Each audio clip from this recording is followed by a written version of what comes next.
To change the world, you need to change the perception of children, and that comes through childhood. And childhood depends on data coming to that child. And the data comes from society, parents, and education. The C-19 virus crisis has managed, or is trying at this moment, to change the perception of children. We are abusing children. We keep them in schools, we lock them up, we put strange masks on their faces, we put them in plastic cages. We treat them like animals in a zoo. Adults that are living now are dangerous to these children because the adults know what pre-C-19 virus life was actually like. It had liberties. And so having those people tell children what life was like before start to change, manipulate the ideologies of the child. And because that isn't in the interest of what those people who have power have in line as the destiny for humanity, therefore the adults or the people that knew life before COVID are not people that they want around. So the children are currently being abused as a result, and their thought patterns are being changed.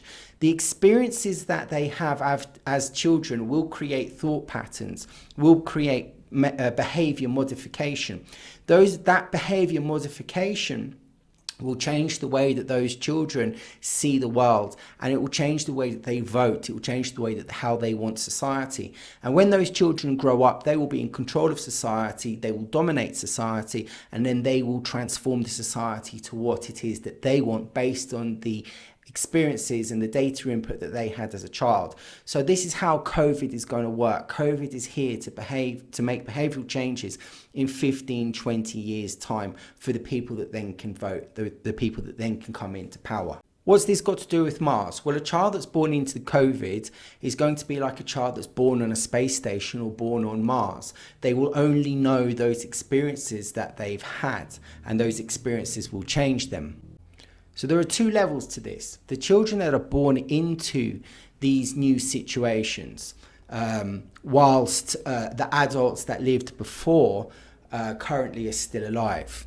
And then you have the second level, which is children being born into a society where the children that made those changes because of their experiences as a child are now in control and dominating. So you have the children now which are preparing the ground for the new children to be born into. And what's this got to do with space? Well, if you've got the people now, the children now, which are being developed for space exploration, once that exploration has been founded, then the second generation of children will start to come in to solidify those ideals, that cosmovision and the ideology that the prior children who are now adults already had. Earth becomes dangerous to people. The people that are going to go and live on Mars are going to be looking not as Earth as their home, but as technology as their home. So we need people to become reliant on technology. Technology's got to be the new God. In the past, the Earth was the God. You had the mother goddess. In the future, you're going to have AI and technology as the God. And in fact, in Silicon Valley at this moment, there are some types of religion and churches which are being brought into society, which are going to see the synthetic human, the new human, the transformative human as the new deities, as the new gods. And AI will be something, it will be ubiquitous, because as you've got Skynet or Starlink, which is being set up, that's going to be like the ether, that's going to be like the language of God. That's how everything is going to be run, because the world that we live in is run, let's say, by God's wishes, by God's intent. And if you have a world which is run on AI, then the world will be run on the intent of AI. So what you're doing is you're actually replacing God for technology. And you can push that even further, and you can solidify it if you go off-world to a place where technology is the number one factor which keeps you alive. At the moment, Earth keeps us alive with our food, and we don't see nature as technology, but nature is actually technology. If you believe that nature is part of the matrix, then somebody must have built the matrix, and they must have built nature. Anything that's built in technology is technological, so therefore the plants and the trees must have some sort of technology with them, except it's biology. It's a biotechnology instead of a mineral technology. Our bodies are machines, but they're biological machines. They're not mineral machines, like a metal machine, like a car, even though the machines that we build are very sympathetic, metaphorically, to the human vehicle that we inhabit. Earth gives you a lot of liberties. If you get sick and tired, you can go out of your house or your office. You can go camping. If you want to live on the street, you can live on the street. In space, you can't do that. If you go outside, you die. Therefore, you need people that are satisfied with this type of living, and you have to create that type of mentality. We're calling that a space condo. So either for living or subleasing. That's the future vision here, to create a long-term sustainable human habitation in LEO, low Earth orbit. And that type of mentality is going to be created two ways. It's going to be created in the first generation by people that seek that type of lifestyle, and then the second generation, the people that are born into that lifestyle. And those two types of generation are going to come with biological modifications. The current biological modifications which are happening, they're doing it by making the person feel they don't like their body. They're causing anxiety with people's bodies. So people want to transform their bodies to more likable biological vehicles. And that happens, the manipulation from that happens through magazines and on television. And you have the celebrities that have perfect bodies, which are not representation of the public. And then the people transform their bodies through plastic surgery in order to be more like their celebrities. The celebrity is the god, the human is the human. The human wishes to become like the god, therefore they make those changes. But they're not metaphysical changes or spiritual changes, they're physical changes, because we're being told to concentrate on the physicality, not on the metaphysics or the spiritual processes that we should be concentrating on in order to make existential advancements in this world, because the metaphysics is what holds up the physical. Everything is based on energy.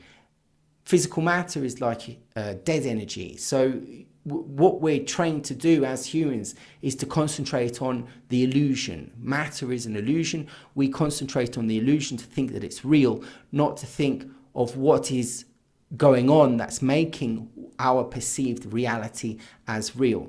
And this is part of the process that we're going into. The technology is in some ways taking us away from spirituality. It can help spirituality, but it can also take us away from spirituality.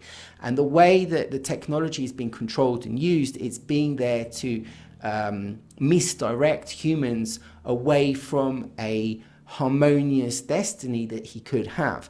And so what we need to do is we need to try to get humans back onto this spiritual path. The technology, if they can implement it, is going to be a trap. If they take someone into space or they take someone to Mars, you can't leave that spaceship. You can't go out of those domed buildings on Mars. Therefore, you have to remain in the quarantine. Much like what COVID's done to us today, is forcing us to be in a quarantine. And you can see by the behavior of people that they are just not suited to that type of living. The mental illness has gone up, the suicides have gone up. So this quarantine is sort of like an experiment to sort of see where humans are. And judging from the results of this experiment, they'll be able to modify the schools and the societies in order to get people better cohabiting within this new system that they want, which is needed for humans to go off planet and into spaceships. And when you've got people in those places, you've got more control over them. And when you have more control over them, then you can start to manage them in the way that you wish to suit the destiny that you have for that entity.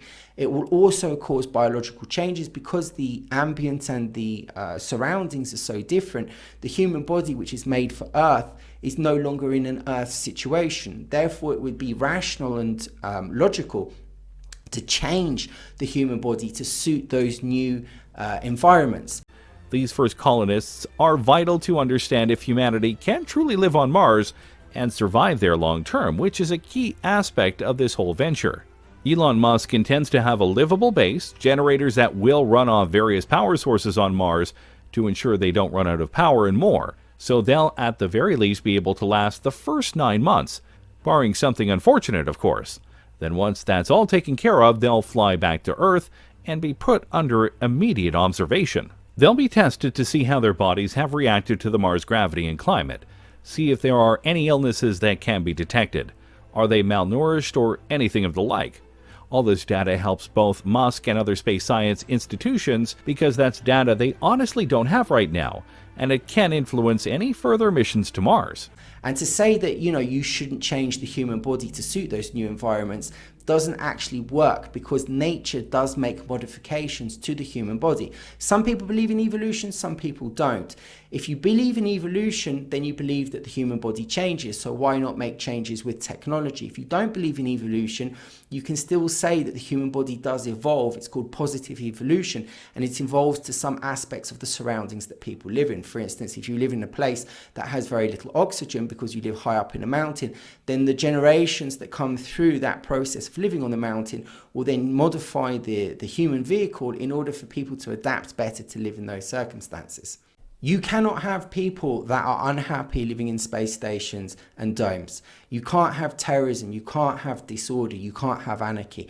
Because if somebody starts to mess around, then they can put the entire community and all the technology into danger. Therefore, you need to have much stricter and rigorous types of control over the people.